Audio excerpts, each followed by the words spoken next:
Hello दोस्तों, स्वागत है आपका थ्रिलर एक्सप्लेन चैनल पे। तो आज मैं आपके सामने लाया हूँ एक बहुत ही बेहतरीन डैनिश हॉरर थ्रिलर मूवी जिसका नाम है स्पीक नो इविल। मूवी की शुरुआत में हम एक सुनसान इलाके में एक कार को चलते हुए दिखाया जाता है। उसके बाद हम उसमें से एक कपल को उतरते हुए देखते हैं और उनके साथ उनका बच्चा भी होता है जो शायद सो चुका होता है। इसी के साथ सीन शिफ्ट होता है और हम कुछ समय बाद इटली के एक रिजॉर्ट का सीन दिखाया जाता है जहाँ पे एक पुल के पास एक बच्ची खेल रही होती है और पुल के पास ही उसके माता पिता बैठकर सन बाथ एंजॉय कर रहे होते हैं। तो दोस्तों, इस कपल में वाइफ का नाम लोइस एंड हस्बैंड का नाम ब्रियन होता है और उनकी बेटी का नाम एग्नेस होता है।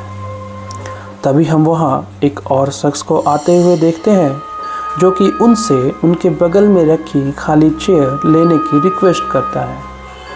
अब ब्रियन को तो उस चेयर की ज़रूरत थी नहीं, तो वो उस चेयर को उस आदमी को लेने देता है। उसके बाद वो आदमी चेयर लेकर अपनी फैमिली के पास जाकर बैठ जाता है और हम देख पाते हैं उसकी भी फैमिली में उसके साथ उसकी वाइफ और उनका बेटा आया हुआ होता है जो कि वहीं पूल के पास खेल रहा होता है। फिर कहानी ब्रियन एंड लोइस के रूम पे आती है जहां वे अपनी बेटी एग्नेस को बेबी सीटर के साथ छोड़कर डिनर पे जाने वाली होती है, पर वो काफ़ी वरीड होती हैं। इसके बाद दोनों ही रिजॉर्ट के टेबल पर गेस्ट के साथ डिनर एंजॉय कर रहे होते हैं। तभी वही आदमी जो पूल के पास उनसे चेयर मांगने आया था उठकर सबको खाने के लिए शुक्रिया और रात को पीकर सबके डोर नॉक करने के लिए माफ़ी मांगता है। सब लोग उसकी बात सुनकर खुश हो जाते हैं और डिनर एंजॉय करने लगते हैं। थोड़ी देर बाद सभी लोग एक तरह का म्यूज़िक शो एंजॉय करते हैं एंड वहाँ भी वो आदमी ब्रियन को देखकर टोस्ट करता है एंड ब्रियन भी उसे देखकर अपना सर नॉड करता है। इसके बाद सीन रात को शिफ्ट होता है और हम देख पाते हैं कि ब्रियन को नींद नहीं आ रही होती, तो वो बालकोनी से बाहर की तरफ देख रहा था। तभी हम बालकोनी के फ्रंट में बने उस गेट पे किसी मेल फिगर को खड़ा पाते हैं। शायद ये वही आदमी था जो सुबह इनको पूल और डिनर टेबल पे मिला था। अब दूसरे दिन Lois, Brian and Agnes next कहाँ जाना होता है ये मैप में देख रहे होते हैं। तभी एग्नेस नोटिस करती है कि उसका एक फेवरेट टॉय बनी कहीं खो गया है। उसको रोता देख ब्रियन बनी को ढूंढने जाता है और थोड़ी दूर पर स्ट्रेंजली उसे वो बनी एक वॉल पे रखा हुआ मिल जाता है। तभी जब वो वापस लौट रहा होता है तो अपनी वाइफ को एक कपल से बात करते हुए देखता है। दरअसल ये वही कपल था जो कल से इन्हें बार बार कहीं ना कहीं मिल रहा था। इसमें हस्बैंड का नाम पैट्रिक एंड वाइफ का नाम कैरिन होता है, वहीं उनके बेटे का नाम एबल होता है। पैट्रिक प्रोफेशन से एक डॉक्टर होता है और बातों बातों में उनमें काफ़ी अच्छी दोस्ती हो जाती है। पर हम नोटिस कर पाते हैं कि उनका बेटा बिल्कुल ही सैड लग रहा था और थोड़ा भी स्माइल नहीं कर रहा था, जबकि वहाँ लोग एक दूसरे की बातों से इम्प्रेस होकर स्माइल कर रहे थे। फिर दोनों फैमिलीज़ एक साथ लंच करने जाते हैं और बातों बातों में लोइस बताती है कि वो एक वेजिटेरियन है पर सिर्फ फिश खाती है एक्सेप्शनल केस पे। फिर सब इधर उधर की बातें करने लगते हैं, पर वहीं हम व्यूअर्स देख पाते हैं कि एबल जो होता है वो बिल्कुल भी प्रॉपर तरह से खाना नहीं खा रहा होता है। इसी के साथ सीन कुछ टाइम बाद शिफ्ट होता है। शायद ब्रियन एंड लोइस को इटली से लौटे हुए महीनों हो गए थे। तभी एक दिन उनके मेल बॉक्स में पैट्रिक का लेटर आता है और उसमें इटली के ट्रिप के फ़ोटोज़ और उन्हें अपने यहाँ बुलाने का एक इनविटेशन होता है। वह उन्हें अपने यहाँ हॉलिडे एंजॉय करने के लिए बुलाना चाहते हैं, पर उनका घर ब्रियन एंड लोइस के घर से काफ़ी दूर होता है, एकदम ही दूसरे शहर में। तो वे लोग डिस्टेंस का सोचकर वहाँ जाने के लिए श्योर नहीं हो पाते हैं। फिर अगले सीन में हम ब्रियॉन और लुइस के यहाँ कुछ फ्रेंड्स को देखते हैं जो उनके यहाँ लंच पर आए होते हैं। बेसिकली ब्रियॉन एंड लुइस काफ़ी फ्रेंडली नेचर के होते हैं एंड ये हमेशा ही इस तरह से लोगों के साथ लंच एंड डिनर वगैरह करने का हमेशा कोशिश किया करते हैं। तब ये लोग अपने फ्रेंड्स से भी उन इटली में मिले अपने फ्रेंड्स के बारे में डिस्कस करते हैं कि उस फैमिली ने हमें अपने यहाँ वेकेशन एंजॉय करने के लिए बुलाया है एंड वो लोग प्रोफेशन से डॉक्टर हैं, तो क्या हमें वहाँ जाना चाहिए। तो उनके फ्रेंड्स जब जानते हैं कि वे लोग डॉक्टर हैं तो थोड़ा सेफ फील करके उन्हें सजेस्ट करते हैं कि हाँ, आपको एक बार तो जाकर ट्राई करना चाहिए।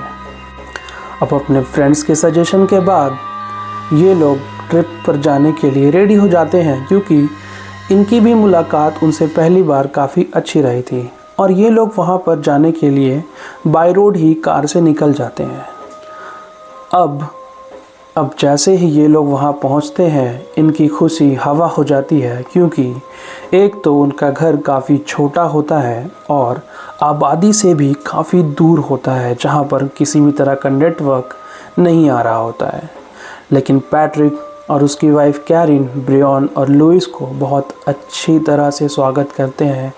लुइस उन्हें कॉफ़ी का कप गिफ्ट करती है एंड ये लोग थोड़ा खुश हो ही रहे होते हैं कि फिर वो उनको उनका रूम दिखाते हैं जो काफ़ी एवरेज सा था और उनकी बेटी एग्नेस को रूम एबल के साथ शेयर करना पड़ता है और उसका बेड भी इन लोगों ने ज़मीन पर लगाया होता है।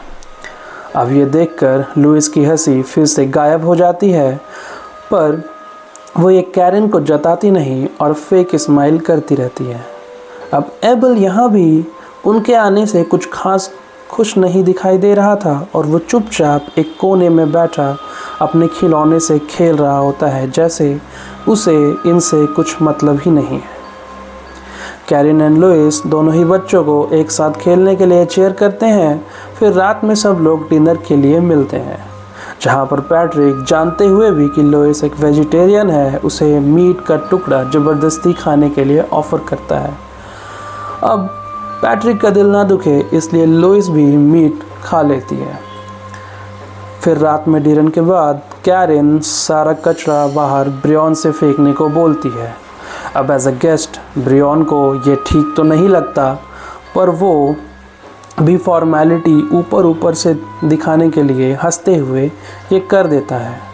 तभी अचानक जब पैट्रिक बाहर होता है तो ब्रियॉन देखता है कि उनके घर के बाहर एक स्टोर रूम है जो कि बाहर से बंद होता है एंड वो झांक कर अंदर देखने लगता है। तभी अचानक से ब्रियॉन के पीछे पैट्रिक का बेटा एबल आकर खड़ा हो जाता है और ब्रियॉन काफ़ी शॉक हो जाता है। तभी एबल बहुत ही क्रीपी तरीके से अपना मुंह खोलकर ब्रियॉन को दिखाने लगता है और ब्रियॉन देख पाता है कि एबल की जुबान नहीं होती। अब ये देखकर ब्रियॉन काफ़ी शॉक हो जाता है और उसे समझ नहीं आता कि वो क्या करे।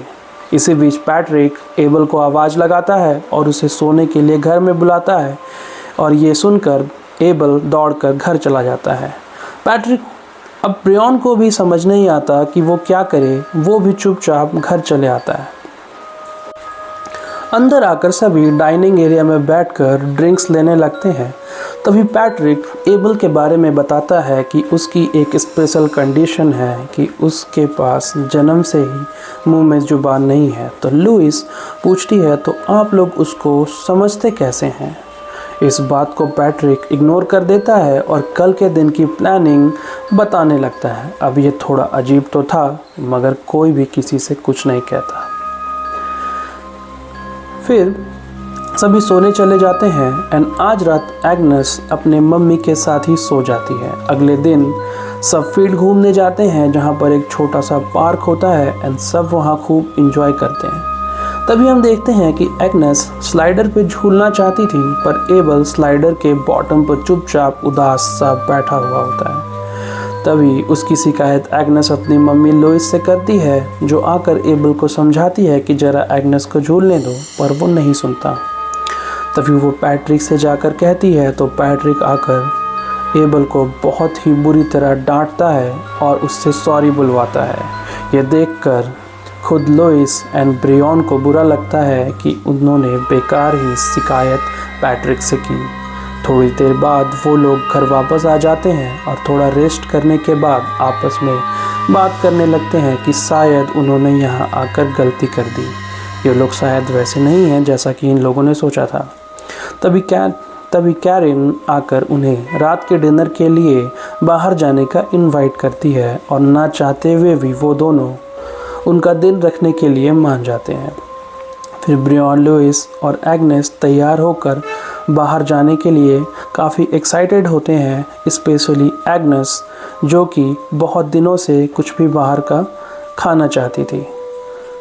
अब इसी बीच कैरिन आकर कहती है कि हम लोग बच्चों को नहीं ले जा रहे हैं, एबल भी नहीं जा रहा है और उन्होंने गैरी नाम के एक बेबी सिटर को बुलवाया है जो कि बच्चों की देखभाल करेगा। यह सुनकर लुइस का मुंह फिर से लटक जाता है क्योंकि कैरिन ने शुरू में ऐसा कुछ नहीं कहा था। इधर गैरी बच्चों के साथ फिर बिजी हो जाता है और फिर ये लोग डिनर के लिए निकल जाते हैं। घर के पास में ही बोलकर ये लोग ब्रियन एंड लुइस को काफ़ी दूर ले आते हैं, जहां आकर लुइस को एग्नेस की चिंता हो रही होती है क्योंकि वो कभी अकेले ऐसे नहीं रही होती। इतनी दूर आकर भी ये लोग एक ऐसे रोड साइड हाउस में डिनर करने के लिए रुकते हैं जहां इनके अलावा कोई आया नहीं होता। खैर, ये सब टॉलरेट करके दोनों डिनर एंजॉय कर रहे होते हैं, तभी पैट्रिक फिर से मीट ऑर्डर कर देता है। इस बार लुइस कंट्रोल नहीं कर पाती और पैट्रिक से कहती है कि आपको नॉनवेज नहीं मंगाना चाहिए क्योंकि मैं एक वेजिटेरियन हूँ।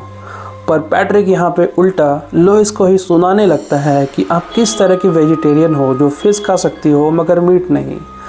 अब ब्रियन के सामने ही पैट्रिक उसकी वाइफ की बेइज्जती कर रहा था, पर वो पोलाइटनेस दिखाने के चक्कर में ना तो कुछ बोल पाता है ना तो कुछ कर पाता है, बस एक फेक स्माइल के साथ मुस्कुराता रहता है। डिनर के बाद उन लोगों ने बिल भी ब्रियन से ही भरवाया जबकि इनवाइट उन लोगों ने किया था। फिर पीकर ड्रिंक ड्राइव की और अजीब तरीके से लाउड म्यूज़िक लगाकर गाड़ी चलाई जबकि लुइस बार बार म्यूज़िक का वॉल्यूम कम करने के लिए बोलती रही थी। खैर, जैसे तैसे ये लोग घर पहुंचते हैं। लुइस सबसे पहले एग्नेस को चेक करने गई जो कि सो रही थी, तब जाकर उसकी जान में जान आई। इसके बाद जब लुइस रेस्ट करने के लिए बाथरूम में नहा रही होती है तभी वो अचानक नोटिस करती है कि पैट्रिक भी बाथरूम में घुस आता है और ब्रश करने लगता है। वो चुपचाप बाथरूम के अंदर उसके जाने का इंतज़ार करती है और फिर बिल्कुल शॉक में बाहर निकलती है और कमरे में जाकर सो जाती है। तभी हम व्यूअर्स देख पाते हैं कि पैट्रिक उन्हें फिर से क्रीपीली सोते हुए देख रहा होता है। अब रात में थोड़ी देर बाद जब लुइस की आँख खुलती है तब वो एग्नेस को चेक करने के लिए उसके कमरे में जाती है, पर एग्नेस उसे एबल के रूम में नहीं मिलती। थोड़ा और ढूंढने पर एग्नेस उसे पैट्रिक एंड कैरिन के बगल में सोई मिलती है और दोनों कपल बिना कपड़ों के सो रहे होते हैं। ये देखकर लुइस चुपचाप वहाँ से एग्नेस को उठाकर वहाँ से अपने कमरे में आ जाती है एंड ब्रियन से कहती है कि हमें यहाँ से जाना होगा अभी के अभी। वो लोग रात में ही पैकिंग करके वहाँ से निकल जाते हैं, पर आधे रास्ते में आते ही एग्नेस को याद आता है कि उसका फेवरेट टॉय नहीं मिल रहा है। वो लोग उसे बहुत समझाते हैं कि हम नया टॉय ले देंगे बेटा, पर वो बिल्कुल भी नहीं मानती और एग्नेस को रोता हुआ देख ब्रियन गाड़ी फिर से घुमा लेता है। वापस आकर ये लोग सोचते हैं कि चुपचाप एग्नेस का टॉय लेकर उन्हें जगाए बिना यहाँ से निकल जाएंगे, पर अंदर जाते ही वो पाते हैं कि पैट्रिक एंड कैरिन तो जागे हुए होते हैं और उनके यहाँ से ऐसे चले जाने से काफ़ी अपसेट होते हैं।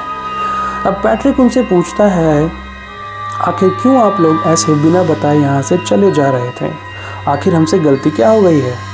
अब ब्रियन तो गोल मोल बातें बताते हुए बातें घुमाकर फॉर्मेलिटी कर रहा होता है, लेकिन लोइस यहाँ पे फट पड़ती है कि उन्हें यहाँ आकर क्या क्या अच्छा नहीं लगा, कैसे उनके बच्चे को नीचे बेड पर सोना पड़ा, कैसे वेजिटेरियन होते हुए भी उन्हें मीट खाना उनके लिए मजबूर किया गया, खुद होटल में इनवाइट करके बिल इनसे भरवाया गया और हमारी बच्ची को आपने अपने बगल में सुला लिया जबकि आप लोगों ने कुछ भी नहीं पहना था।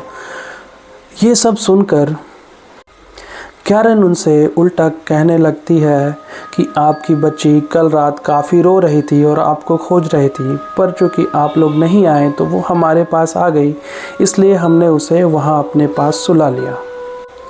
और कल शाम नशे की हालत में होने की वजह से जो कुछ भी हमने किया उसके लिए हम आपसे माफ़ी मांगते हैं। और हमारा घर काफ़ी छोटा है, पर हमें लगा कि हम लोग आप लोगों की यहाँ बहुत अच्छे से देखभाल करेंगे, तो शायद आप लोग इस बात का बुरा नहीं मानेंगे कि हमारा घर थोड़ा छोटा है एंड आप लोगों को यहाँ पे काफ़ी मज़ा आएगा। एंड ये सब कहते हुए वो काफ़ी रोने लगती है। अब ये देखकर ब्रियन एंड लोइस को खुद पे ही गिल्ट होता है कि शायद उन्होंने ओवर रिएक्ट कर दिया, इसलिए उनके बहुत रिक्वेस्ट करने पर एक दिन और रुकने को राज़ी हो जाते हैं ताकि ये सब एक अच्छे नोट पे ख़त्म हो सके। फिर लेडीज़ घर का काम एंड रात के डिनर की तैयारी करने में लग जाती हैं एंड दोनों मैन मार्केट से कुछ सामान लेने जाते हैं। फिर वो दोनों अपने दिल की बात शेयर करते हैं एंड कुछ बॉन्डिंग करने की कोशिश करते हैं। और इसी बीच पैट्रिक ब्रियन को ऐसी जगह दिखाने ले जाता है जहाँ पे कोई कितना भी शोर करे कोई सुनता नहीं। वो दोनों वहाँ खूब ज़ोर ज़ोर से मस्ती के लिए चिल्लाते हैं एंड फिर उनमें काफ़ी अच्छी बॉन्डिंग हो जाती है। उसके बाद वे घर आकर बियर एंजॉय करते हैं। फिर तभी एग्नेस और एबल वहाँ आते हैं एंड एग्नेस उनसे कहती है कि हम आपको डांस दिखाना चाहते हैं। तो कैरन कहती है कि ठीक है, खाने के बाद जब कॉफ़ी पीते टाइम हम लोग देखेंगे। फिर वो एग्नेस को डिनर टेबल प्लेट्स सजाने बोल देती है, जो कि फिर से लुइस को अच्छा तो नहीं लगता, पर वो कुछ कहती नहीं। वैसे ही किचन में काम करते वक्त लुइस का हाथ कट जाता है तो ब्रियन पैट्रिक से लुइस को चेक करने को कहता है क्योंकि वो एक डॉक्टर होता है। पर यहाँ पर पैट्रिक एक शॉकिंग बात रिवील करता है कि वो तो डॉक्टर है ही नहीं। डॉक्टर क्या, वो तो कोई जॉब ही नहीं करता। अब ये सुनकर ब्रियन और लुइस की हंसी फिर से गायब हो जाती है क्योंकि वो तो यहाँ सिर्फ इसलिए आए थे कि पैट्रिक एक डॉक्टर है और ये लोग एक अच्छी फैमिली हो सकते हैं। फिर खाना खाते वक्त कैरन एग्नेस को खाते वक्त आवाज़ ना करने के लिए बार बार टोकती रहती है। अब पहले तो लुइस इस पर कुछ भी नहीं कहती, पर आखिरकार उसे कहना ही पड़ता है कि तुम मेरी बेटी को मत सिखाओ कि उसे कैसे खाना है। पैट्रिक फिर बात को संभालता है और बात बदलता है।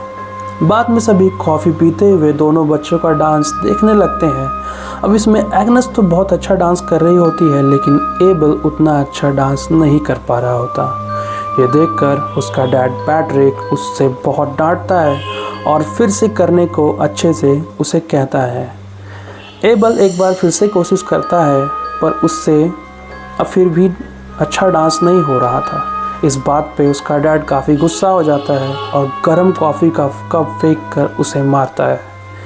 इससे एबल को काफ़ी चोट लगती है और वो रोने लगता है और ये देखकर एग्नेस भी रोने लगती है एंड ब्रियन भी ये सब देख रहा होता है और अब उससे रहा नहीं जाता। वो ये कहता है कि ये क्या तरीका हुआ बच्चों से बिहेव करने का, तो क्या हो गया अगर वो अच्छा डांस नहीं कर रहा है, ये सब तो फ़न के लिए हो रहा है। फिर सभी इग्नोर करके अपने कमरे में सोने चले जाते हैं, मगर एबल रात भर रो रहा होता है क्योंकि उसे शायद बहुत ज़ोरों की चोट लगी होती है। तभी हम देखते हैं कि उसका डैड आकर ज़बरदस्ती उसे डांट कर चुप करा देता है और वो एकदम से ही चुप हो जाता है। ये सब ब्रियन जागकर सुन रहा था। उसे ये सब बहुत अजीब लगता है, इसलिए वो पैट्रिक के जाने के बाद एबल को चेक करने के लिए जाता है तो वो देखता है कि एबल अपने रूम से गायब था। बाहर खिड़की से झांकने पर उसे स्टोर रूम का गेट खुला मिलता है और ये सब देखकर पैट्रिक बाहर देखने निकल। स्टोर रूम के अंदर जाकर ब्रियन देखता है कि वहाँ बहुत सारे टूरिस्ट के बैग्स पड़े हुए थे जो कि शायद बहुत टाइम से वहाँ थे, और वो भी बहुत सारा सामान जैसे बहुत सारे कैमरास ETC। अंदर जाने पर थोड़ी दूर और अंदर जाने पर उसके होश ही उड़ जाते हैं क्योंकि वो देखता है कि अंदर एक कमरे पर पैट्रिक और कैरन के ढेर सारे दूसरे टूरिस्ट कपल्स के साथ पिक्चर होते हैं जो कि उनकी ही तरह एक हस्बैंड वाइफ और 1 बेबी चाइल्ड वाला फैमिली होता है। तभी ब्रियन उन पिक्चर्स में एबल को भी एक फ़ोटो में नोटिस करता है और वो देखता है कि वो इस टाइम किसी और फैमिली के साथ खड़ा होता है और सेम टाइम पे पैट्रिक एंड कैरन के साथ कोई और बच्चा होता है एंड वो भी अभी के ही तरह बिल्कुल उदास दिख रहा होता है, लेकिन एबल जो होता है वो काफ़ी हैप्पी रख रहा होता है। इसी टाइम पर ब्रियन ये सेम पैटर्न हर पिक्चर में नोटिस करता है जहाँ पर पैट्रिक और कैरन के साथ खड़ा बच्चा उदास होता है और अगली फैमिली के साथ खड़ा बच्चा हैप्पी होता है एंड अगली पिक्चर में वो हैप्पी बच्चा पैट्रिक और कैरन के साथ सैड खड़ा होता है एंड हम वहाँ किसी और फैमिली और किसी और बेबी को देख पाते हैं। यहाँ पर हम ऑडियंस को ये समझ आता है कि ये दोनों ज़रूर कोई साइकोपाथ है जो इसी तरह कपल्स को टूरिस्ट प्लेसेस पर ट्रैप करके अपने यहाँ बुलाते हैं और उनका पैसे वगैरह लूट कर उन्हें मार देते हैं और उनके बच्चे को अपने पास रख लेते हैं। इसी पॉइंट पे ब्रियन को स्विमिंग पूल में किसी के गिरने की आवाज़ आती है और जब वो वहाँ जाकर चेक करता है तो उसे वहाँ एबल की लाश पूल में तैरते हुए दिखाई देती है। यानी कि पैट्रिक ने एबल को मार दिया था क्योंकि उसे दूसरी बच्ची एग्नेस के रूप में मिल चुकी है। ये सब देखकर ब्रियन जल्दी से वहाँ से अपनी फैमिली को लेकर निकलता है, पर रास्ते में पैट्रिक की कार चेज़ में ऑफ रोड हो जाती है एंड उसकी गाड़ी फंस जाती है। फिर ना चाहते हुए भी उसे पैट्रिक की गाड़ी में बैठना पड़ता है। ब्रियन के रिक्वेस्ट करने पर पैट्रिक कहता है कि जैसा मैं कहता हूँ वैसा करते जाओ, तुम्हें कुछ नहीं होगा। वो दोनों चुपचाप एग्नेस को लेकर पैट्रिक की गाड़ी में बैठ जाते हैं। रास्ते में एक जगह पैट्रिक गाड़ी रोककर सूसू करने के लिए उतरता है और ब्रियन सोचता है कि गाड़ी लेके वहाँ से भाग जाऊँ क्योंकि चाबी कार में ही लगी होती है, पर वो हिम्मत नहीं कर पाता और फिर ये लोग इन्हें कोई उसी सुनसान जगह ले जाते हैं जहाँ कुछ टाइम पहले पैट्रिक ब्रियन को लेकर गया था, जहाँ कितनी भी ज़ोर से चिल्लाओ तो कोई किसी को भी दूर दूर तक आवाज़ सुनाई नहीं जाती। तभी हम सामने से एक गाड़ी से उतरकर उस बेबी सीटर गैरी को भी आता हुआ देखते हैं जो कि इनका ही साथी था। बाद में ये गैरी आकर लुइस को काफ़ी ज़ोर से पकड़ लेता है एंड पैट्रिक एंड कैरन मिलकर एग्नेस का मुंह खोलते हैं और कैरन एक कैंची से एग्नेस की जीभ काटने लगती है। अब इस पॉइंट पर लुइस एंड ब्रियन काफ़ी स्ट्रगल करते हैं अपनी बच्ची को बचाने के लिए, पर पैट्रिक ब्रियन को बहुत बुरी तरह से पीटता है और गैरी लुइस को बहुत कस के पकड़ लेता है।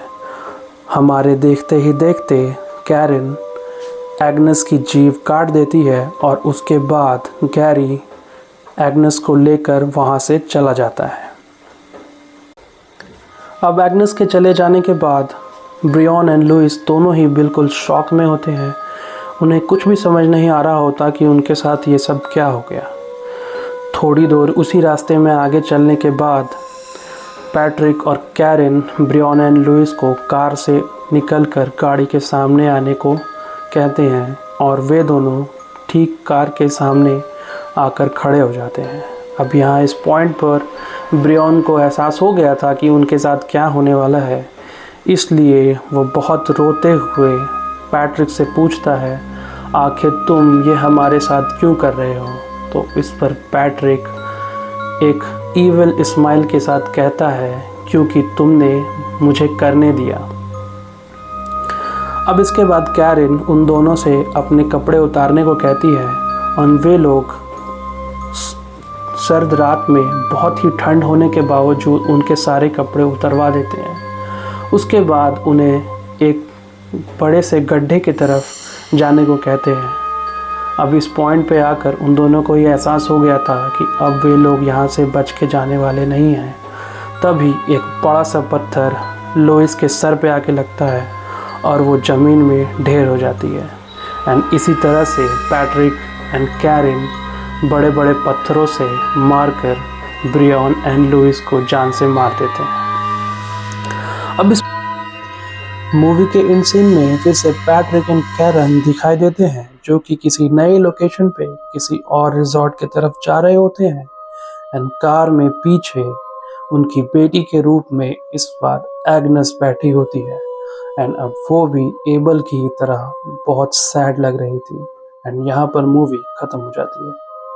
अब मूवी की थ्योरी के बारे में बात करें तो ये बेसिकली एक अवेयरनेस मूवी है, जो कि ये बताती है कि वार्निंग साइंस को इग्नोर करना एंड हद से ज़्यादा पोलाइटनेस दिखाना एंड फॉर्मेलिटी निभाना हमारे लिए कितना डिस्कम्फर्टिंग एंड डेंजरस हो सकता है।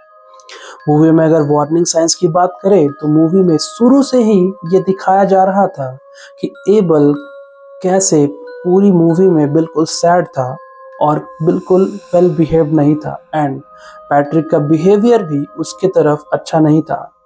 एंड इस पॉइंट पे ब्रियन एंड लुइस को ये रियलाइज होना चाहिए कि अगर वे अपने बच्चे को इस तरह से ट्रीट कर रहे हैं तो एक अच्छे फ्रेंड कैसे हो सकते हैं। वहीं दूसरी तरफ जब ब्रियन से कैरिन कचरा फेंकने को कहती है तो वो फेक फॉर्मेलिटी निभाने के चक्कर में उस चीज को एक्सेप्ट करने लगता है। एंड यहाँ से पैट्रिक एंड कैरिन उनका और फायदा उठाते रहते हैं, जैसे कि रेस्टोरेंट में डिनर का बिल भरवाना एंड ब्रियन के सामने ही उसके वाइफ को इंसल्ट करना। एंड ब्रियन वहाँ पे कुछ भी नहीं कह पाता। मूवी हमें ये भी बताती है कि कभी कभी डेंजरस सिचुएशन में हमें एक्सट्रीम एक्शंस लेने चाहिए, जैसे कि जब पैट्रिक सूसू करने के लिए कार से निकल जाता है एंड ब्रियन चाबी देखता है तो उससे वहाँ पे फाइट करके वो चाबी यूज़ करके वहाँ से भागना चाहिए था, बट वो एफर्ट नहीं करता, जिसके वजह से उन्हें अपनी जान गंवानी पड़ती है। मूवी में मेन विक्टिम की बात करें तो मेन विक्टिम यहाँ पर एबल था, जिसको शुरू में ही अपने मॉम डैड का मर्डर देखना पड़ा। उसके बाद उसकी जुबान भी काट दी गई एंड वो कितने खौफ में रह रहा होगा इतने टाइम से अपने ही मॉम डैड के किलर्स के साथ में। पर इस पॉइंट पे भी वो हार नहीं मानता और ब्रियन को बार बार वार्निंग्स देने की कोशिश करता है। वो उसे अपना मुंह खोल के भी दिखाने की कोशिश करता है कि उसके साथ क्या हुआ है, बट ब्रियन यहाँ पे नहीं समझ पाता। एंड एट द एंड उनका भी हाल वही होता है जो एबल के मॉम एंड डैड का हुआ था। तो यहाँ पे ये मूवी ख़त्म होती है। अगर आपको ये मूवी अच्छी लगी तो प्लीज़ मूवी को लाइक करिए एंड चैनल को सब्सक्राइब करिए। Thank you.